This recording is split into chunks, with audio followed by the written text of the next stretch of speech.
Bonjour et bienvenue dans le Vendredi c'est permis en vidéo.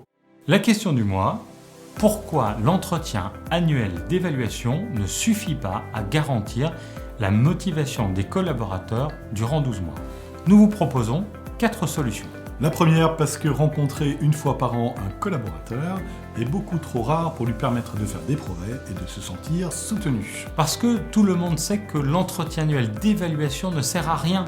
C'est un truc de DRH pour se donner bonne conscience. La troisième, parce qu'il faut régulièrement une bonne gueulante pour réveiller les collaborateurs.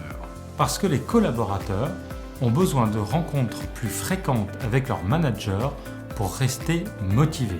Nous vous laissons quelques secondes de réflexion. La bonne réponse à cette question, la proposition 1, mais Romain également, la proposition 4. Alors, pour commencer, revenons sur les objectifs de l'entretien annuel.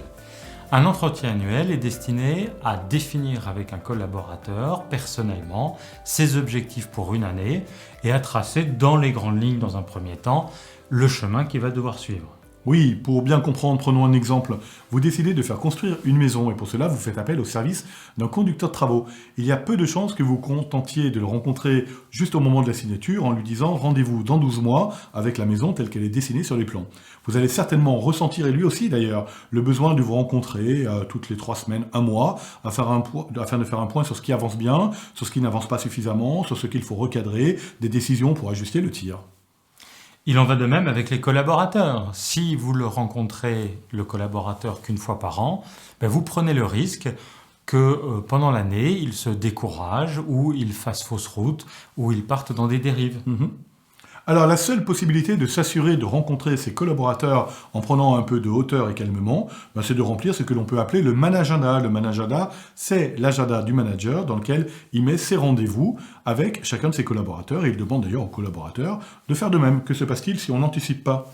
Si on n'anticipe pas, on prend le risque de se retrouver dans l'urgence, dans des situations dégradées, et à ce moment-là, de ne même pas avoir le temps de faire ces rencontres et de travailler avec le collaborateur. Et sans ces rencontres, la relation sera beaucoup plus fragile. Et vous, qu'en pensez-vous ? Bonne réflexion ? Le vendredi c'est permis en vidéo est terminé. N'hésitez pas à nous contacter et nous vous disons à dans un mois pour une prochaine vidéo.